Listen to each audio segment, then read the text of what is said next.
Welcome everyone. I'm Zeffie Davy and this is my channel on YouTube. And with me is Songbird Grandmother or Grandmother Songbird. I always get confused how to say that, but I said it correctly. So I can cover the whole thing because I call her Songbird. And we're just here to talk about the full moon coming up. And I have to say, a lot of stuff that we talked about the new moon happened, like flooding, and it happened to me. I got flooded out of my house, not totally out of the house, but part of the house got flooded. Last Sunday, there is fires going on. There is all these things that's happening in the world, but we totally protect it.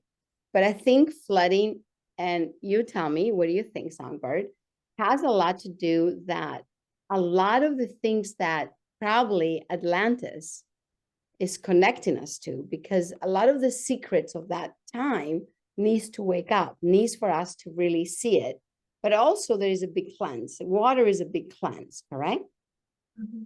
So I don't know, what do you think? What do you feel about the flooding and all these things that have been happening, as we kind of said last time? Well, I think it also goes back to, I have this memory of us talking about how when you don't want to change, but then you're forced to change. And the flooding or fire or unexpected, weather events, they force us to change, which if you think about Atlantis, the vision I always had of Atlantis was people were warning, like I was one of those people, like, don't do these things because you're going to cause these disruptions. You're going to cause these shifts and changes. And I feel like there was a group of us who did that, but nobody listened. Yeah, you're right. And so what ended up happening is the forced change. Yeah. It's a sink because we didn't listen. And also water is emotions, correct? Oh yeah, water is emotions, water is balance, water is imbalance, water is life, because it's without it we die. And look at what we're doing to the waters. We're polluting the waters. I just saw a thing about all the trash in the ocean. Yep. And it's just kind of like, if we don't take care of the water is not going to take care of us. Absolutely. And it wasn't that my flood, it was only like 10 inches. It wasn't that bad, it wasn't so big. But what it's very interesting to me is that I live in this powerful triangle. Okay. So I know there's something really, really powerful in this house, in this area, because as soon as I had the temple set up, as soon as I had the meditation room set up, just 4 days later, it just brought all that energy out to cleanse. Wow. And so kind of a blessing. It is a blessing. Nothing happened to the temple. Yeah, it was like the water came in. Yeah, the water came in and left, I mean, it was just some rugs and the pillows, all this stuff you can fix, and we're healthy and knock on wood, everything's okay. But I feel as soon as it went up, it just kind of shifted some kind of energy here. Mm-hmm. Yeah. And just said, okay, I need to go in, cleanse this house, because also, I haven't lived here, it's other energies lived here. So probably all those energies needed to be cleaned so the temple can be settled. That reminds me of my house in Sedona. When I first moved in, I had all this plumbing problems. Yeah. It was like the laundry room area that flooded, and it flooded everything out. And then the front of the house flooded out. And then my bathroom, like I've had so many floods in that house. And I always think of that too, like, gosh, it's just like cleaning everything. And so now we're coming into this, full moon, which is the snow moon. And it's about taking a deep breath, I think, and also really looking at our subconscious self. Yeah. Because water is also subconscious, correct? It's subconscious emotions. Yeah, everything we're not looking at that's trapped in there, that's inside. And the dreams, I don't know about your dreams, but my dreams have been weird. My dreams been very powerful, very powerful, like very vivid and very active, strange too. Active. And like very active. Yeah, very active and clearing. So I think this full moon in particular is, we're starting to see the breath of this year. And also in Asia, this is what we call the return of spring. Like, so for the whole month in Asia, they have a big spring celebration, especially China. It's all about spring, spring, spring, because we're beginning to prepare for spring. And then if you think about in America, our main holiday is Valentine's Day. So it's kind of like about love and like, you know, what happens in the spring, most people fall in love. Like there's a big love thing that happens. And so February to me always is preparing us for the seeds of March, of the springtime, when everything starts waking up again. Yeah, I agree. And, you know, February 14th, Valentine's Day, I'm flying to Egypt. I'm so excited. Oh, I'll be there for the new moon, and we're going to be connecting with Songbird from Egypt. I'll be in Egypt, she'll be in America, and we're going to do our new moon there. So you guys just watch for that. That's going to be exciting because I'll find a nice place, and then you can have the vibe of Egypt. And I'll probably do little small videos and put them on YouTube too. So Oh, you that'd be get the energy, because we're just going to be going down the Nile and on our own private boat. right. Yeah, it's going to be amazing. I mean, actually, we're going down the Nile. Are we? Yeah, we're going to go up the Nile. Sorry. Going up and down. It's up the Nile. It's the other way around. So, Mm. you know, we're going to really, really enjoy. But, you know, I think, you know, getting back to this full moon, it's except the part of, I feel that a lot of people are going to be taking deep breaths, and because they're releasing, it's going to come to this point, they go, oh, I can relax now, because there's so much is going to continue happening after March. I think this, but we're not going to go there. But I think this full moon is about people taking a little breath, little relaxing, and really looking at the subconscious self. Because I think if we never pay attention to our subconscious and the way we react when someone really, you know, pokes at us, then we don't really do any work, correct, in ourselves. Yeah, and you know, the subconscious is the seed to the conscious. So whatever we put into the subconscious, the conscious mind listens to. Yeah, And that's why most of the world is actually, just like you said, triggered or reacting. They're not responding, and they're not planting good seeds, because the subconscious mind is just a fertile ground for good seeds. That's why when you do those mantras and the subconscious programming stuff, it works. yeah, Especially like before bedtime, if I always tell people, do these mantras, do this and that, because people always say, well, how do I attract money? Or how do I attract a relationship? And it's like, well, you first have to get into that subconscious, exactly. because what's in there that's not allowing those things. You know, You know, I heard it's something fertile. very, yeah, the fertile ground should be inside. I heard someone said, very interesting. She said that she does a lot of women's work, and she said, if you inside, it's not in the positive place, how you expect to manifest outside? Right. You can. You can. If you like say, you know, oh, in front of this person saying, oh, how nice you are, and being fake, and then inside you don't feel it, how are you going to manifest nice people in your life? Correct? Yeah. No, because there's just, it doesn't make any sense. It's like I was watching this like a reality show or something. But everybody in this girl's family is so negative. And they were brought up in a very negative environment, right? But there's the one sister who's very positive, and her whole life reflects that. Exactly. Her whole life reflects that. And you think, well, why is she so positive, even though she's in a different, you know, she's raised in the same environment, everything's the same, but then she came out so different.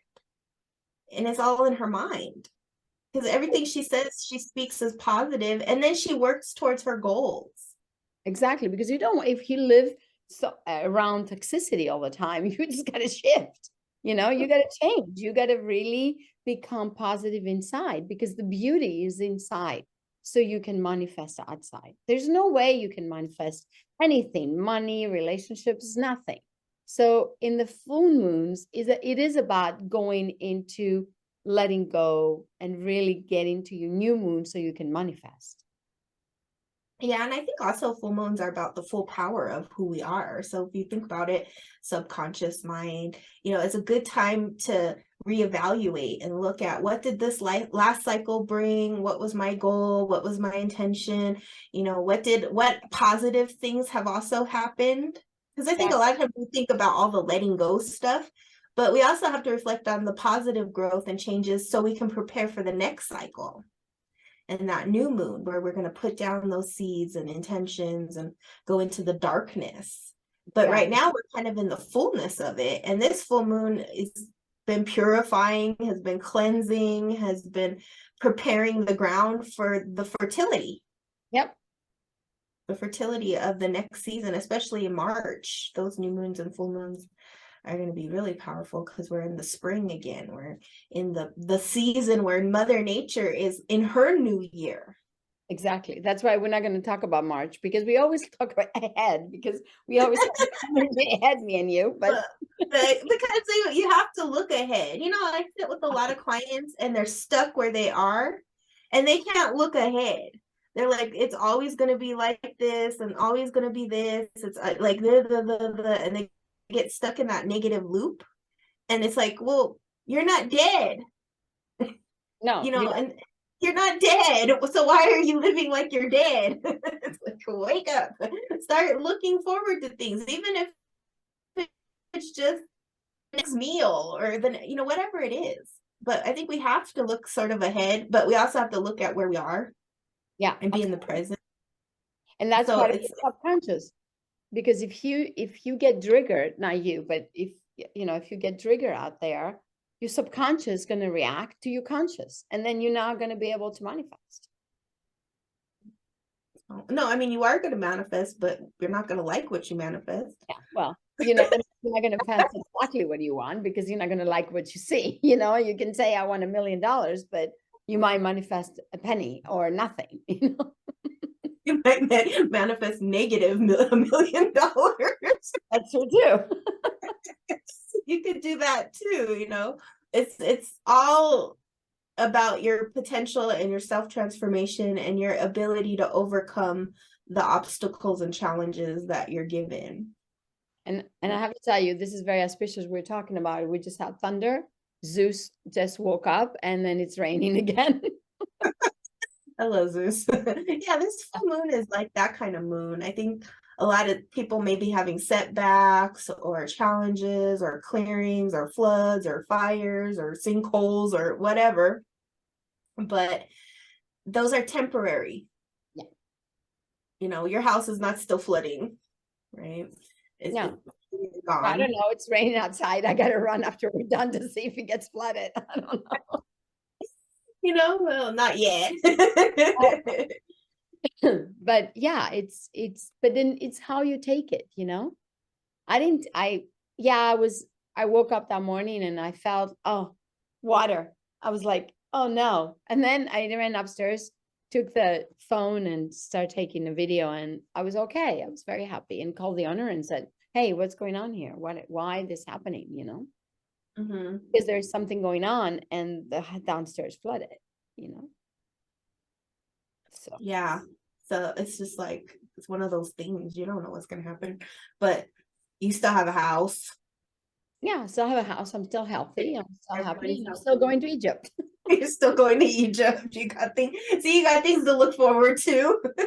But if you're in a toxic mindset, you'd be like making it bigger than it is.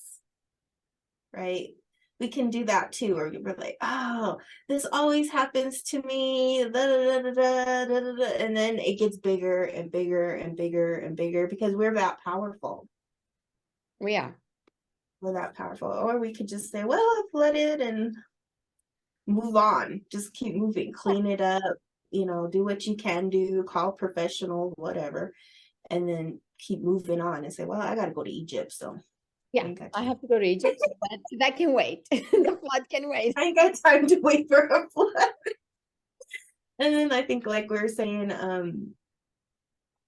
in a lot of ways, we have a lot of correlations to Atlantis. I think the days, like the times we're living in right now, and the end of Atlantis, they have a lot of commonalities.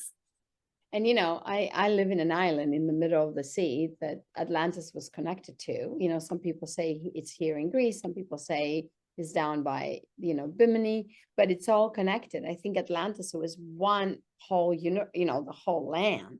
It wasn't just in one specific place that Oh no, if you look at the map of Atlantis is huge. Is whole, like, the whole earth, pretty much. yeah. And so there's parts of it everywhere, like Bahamas, Bimini, Greece, North America. I mean, it's everywhere. And parts of the land we're living on are Atlantis. Like the whole thing didn't sink. There's parts of it everywhere and in everything. And that was the last world that collapsed. Yeah. And being this triangle that I live on is also connected to the god Poseidon, the god of the sea. Oh, well, that makes sense. I'm in one, like I have a temple right behind me, which is the goddess Athena. There used to be an ancient temple of Artemis, the first temple. Goddess Athena is the third temple that was built in this area. So it's right behind me. On my left, as I'm sitting, on my right is Poseidon. And straight across is Delphi. Mm. The oracle. You're So right in the middle of it. I'm sitting in all this, and I got a temple of Zeus right behind. Jeez. And I got sitting, so it's another triangle, like this, and the temple of Zeus behind me in this island. Oh wow. So, Fantastic. I'm living in a very powerful island, very, very energetic, and having Poseidon and living like pretty much on the edge of the water. Like you just walk 20 feet and I'm in the water in a big mountain. I can see the water down. So it's like, water is water, and the goddess of the sea, she's just wakes us up, she's cleanses, she's got all this energy. Wow. So do most people on that island still practice those ancient traditions, or are they more into the Christian? Yeah, most of the Greek Orthodox, most Greece is Greek Orthodox, but there's groups that we do practice. I do a lot of ceremonies in the house because I can do it in the house and connect in the triangle. Right. Yeah. So people still go to these ancient temples. Yeah, we do go, but people go most for visit on the average. They don't allow you to do anything in the temple, but you can go around it and do something. Oh, wow.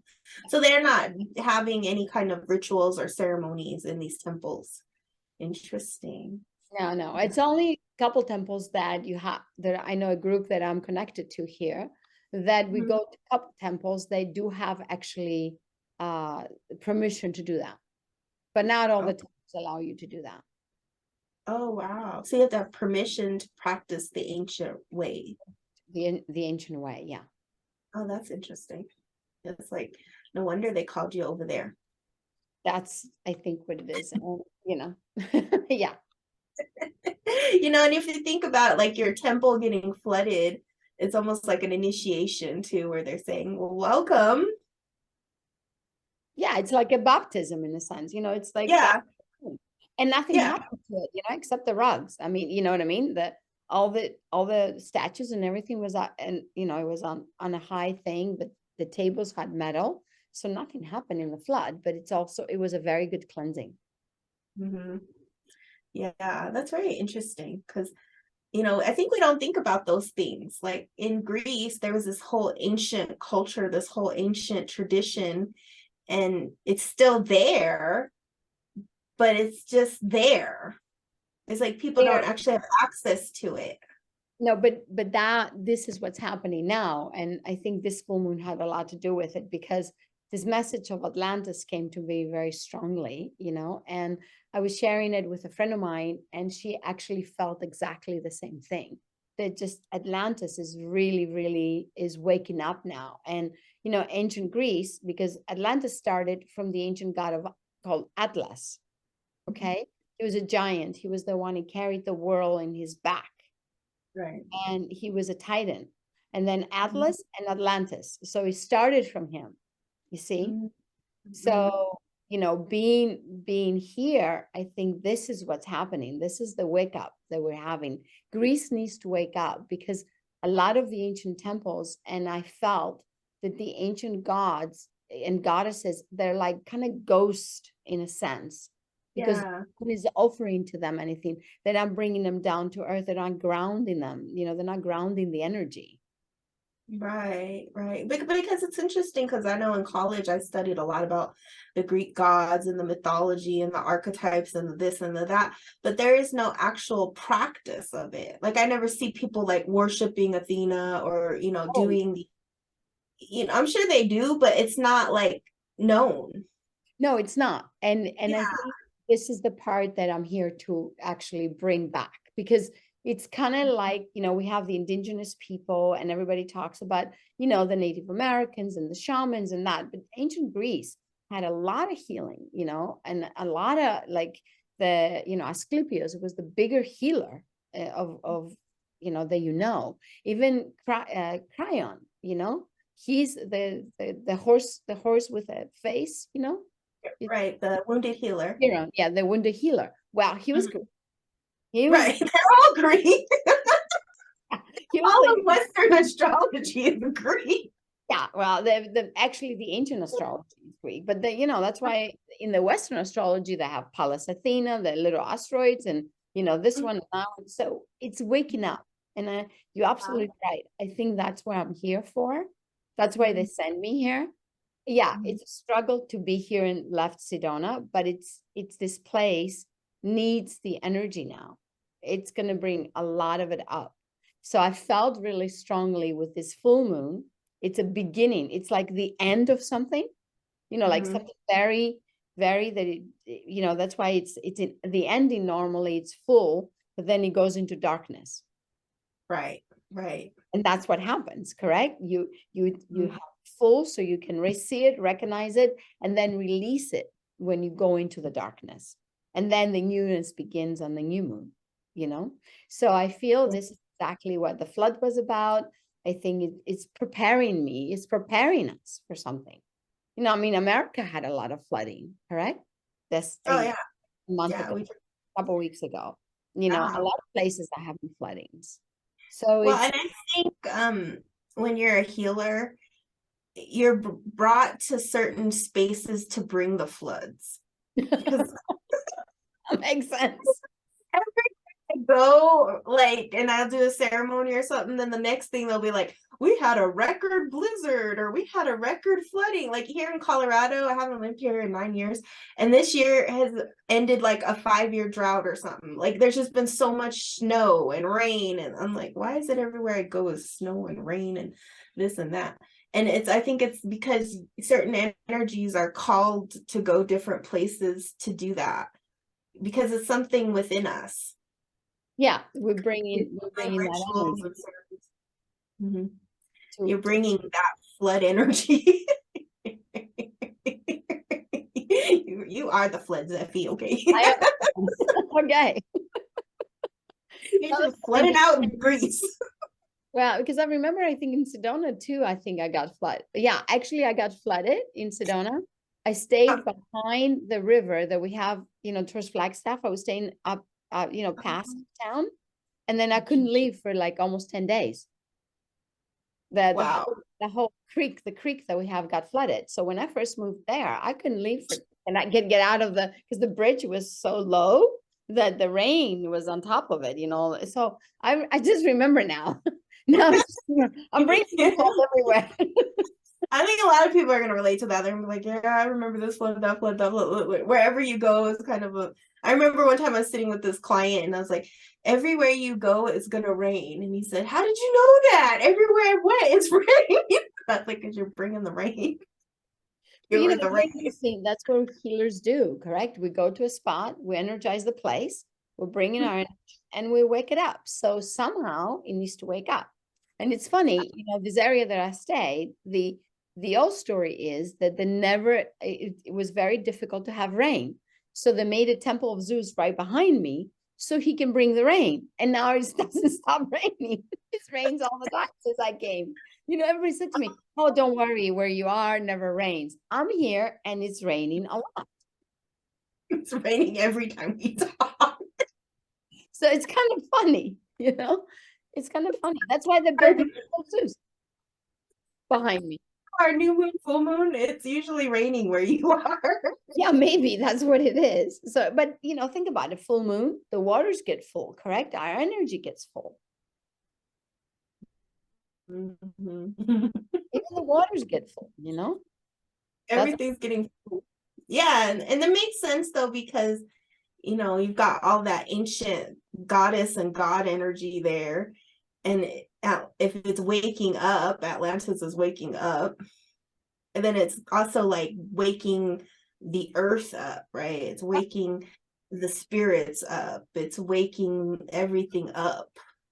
Exactly. And then I bet when it comes time for spring, it's going to be all flowers. Oh yeah, it's going to be beautiful. The water brings the flowers, water brings growth. And, on top of that, I'm an Aquarius. My birthday's coming up on the 16th. So I carry the water. So there we go. Yeah, water. You carry the water. And then it goes back to what we're talking about, the fertile ground. Yeah, exactly. Because without the water, the flowers can't bloom, the birds, everything can't wake up like it needs to. Nothing is alive without the water. Our bodies are not alive without the water.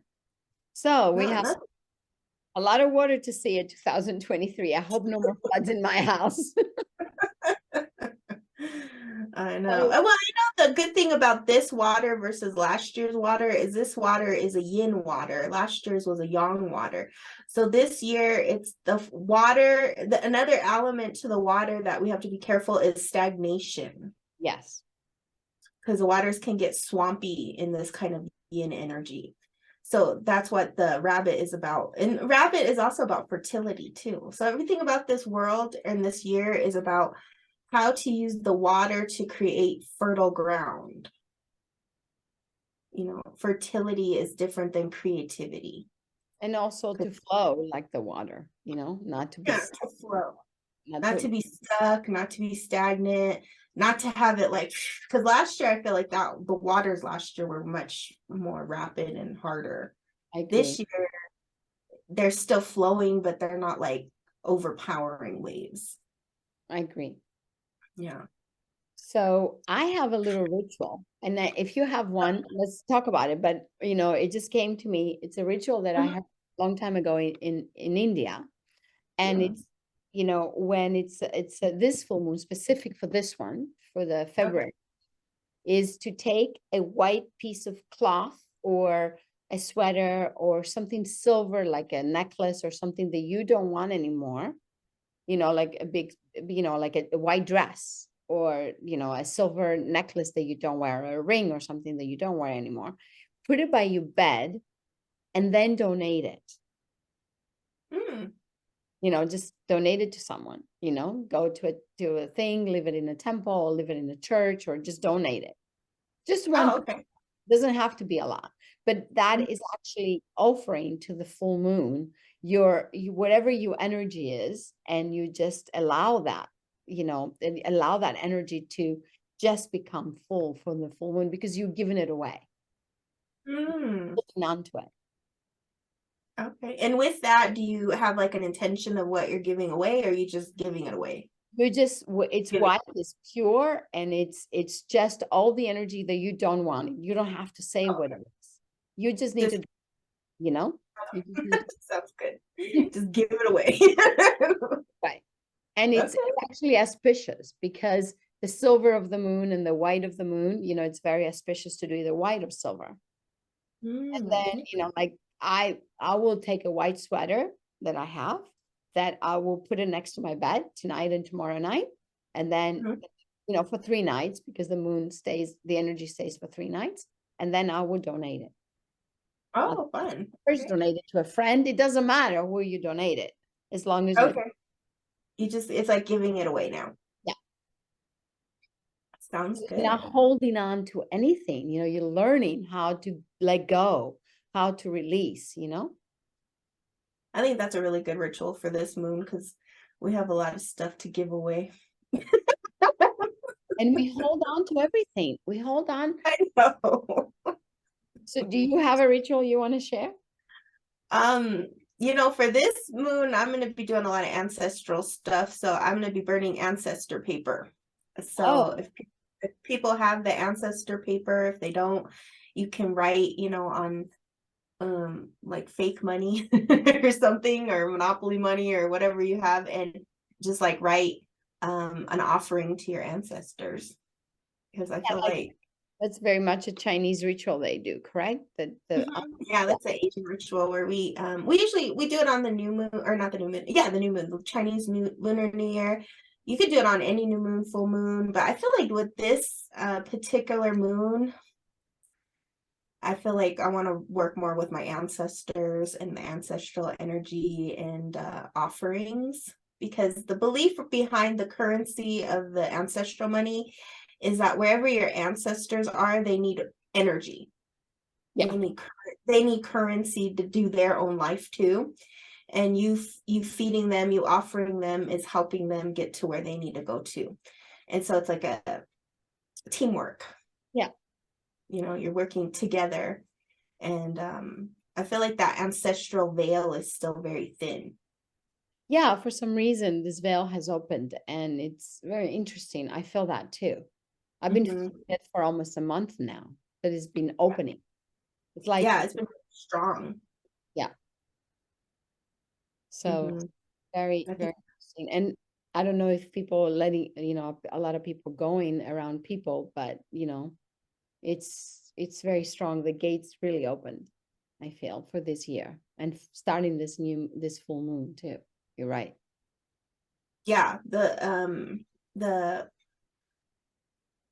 the energy between worlds is almost like you could touch it. You know what I mean? It's that close. And then I was reading something on NASA too. They were talking about this energy that we're heading into and this, that, and the other. And I feel like that's connected.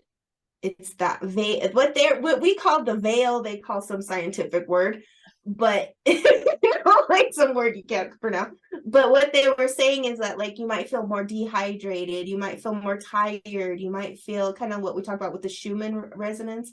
Yeah. You might feel these things, and it's because the spirit world is very close. And also you might you might get sicknesses that your body cannot really understand why those new, you need to get sick so you can release, so the new energies can come through. That's Oh also yeah. a big thing that I've been feeling. Like, like a lot of people are having like minor sicknesses, correct? Nothing big deal. Like their leg were hurt, or, the other day, my friend of mine, her heart hurt, and this whole area of her left arm, it's not her heart, but it's just, she's releasing something from there so the new energy can come in. Yeah, or headaches, or what they call the ascension symptom kind of things, where body aches, fevers, Yeah. all that stuff, chills. People are going Yeah, through a lot of that. So I know. Yeah. And it's all because the spiritual energies are so magnetized yeah, there. it's true. It's true. And And they're really coming down to support us. And we have to allow them, we have to release it and allow it. we got to get that white item and release it. Whatever it is, a white item or a silver item that you don't want. White, silver, I like that. Got to go find something now. Yeah, it's something that you always had and you don't want anymore, and Yeah. it's, you donate it, you just give it away. And it feels like uplifting when you give things away, like when you clean in your closet, it feels like, I have more space now, which means you have more space within yourself to allow this energy to come through. Yeah. Now, is there a reason why it's white or silver? Because of the moon, because the The moon is moon. white or silver. Oh, okay. Awesome. Oh, yeah, I love red, and you're wearing red today. So, but I'd give anything red. No, it's the moon. It's the white moon. Yeah, because the moon is White. summer. Yeah. Okay, well, awesome. So we'll be giving our goods away and burning some ancestor money this moon. Yeah, I wish I had some ancestor money. I used to have, but I didn't bring any. I don't know where they are. I have to look for it. I think I have some here brought from America. Yeah. Yeah, you can use other, like just maybe white paper or whatever, but I think it's more about, like I was saying, it's something about keeping the ancestors close, but what they're going through too. Yeah. We're going through this, then imagine what they're going through too. Because they're watching us pretty much, saying, wow, what do we have put those people through? They're watching us as we're getting flooded and sinkholed and whatever. And whatever else is happening. They're just like, glad we're not there anymore. For sure. So just to capture this moon is about you really taking a breath and releasing whatever you need to release, because there's a lot of things that are going to start happening very quickly, and then you just need to catch your breath. And the other one will be you subconscious, correct? And it just really cultivate your subconscious, make your subconscious feel positive, make your subconscious feel, so you can manifest beautiful things outside in your conscious level. And a couple of the rituals that we talked about, correct, Summer? I think Yeah. those are good little tips that we're giving. And we just want to say again, thank you. And thank you for watching us. And please share our video, because I think there's a lot of knowledge that we're sharing. And, you can find Sunbird underneath my videos. And whatever you want, you can just ask us questions. And one of those days, me and Songbird, we're going to come live. We have promised you that we're going to do it. And maybe like a Saturday or a Sunday. We haven't found the dates yet. Probably after I come back from Egypt, because I don't have enough time now. And that you can ask us any questions you want, because we both are very experts on everything pretty much, because we've both been healers for such a long time. And you can just come up with any question and we'll answer it live. Anything else you want to add to? Well, just take good care of yourself and remember to laugh. That's why we laugh a lot, because we need to laugh. Otherwise, we're crying. No. And as you can see, me and Songbird laugh all the time, because we just enjoy this little conversation that we're having and sharing with you. So we thank you so much. Have a great, great full moon to the new moon. And then you'll see us again. Take care.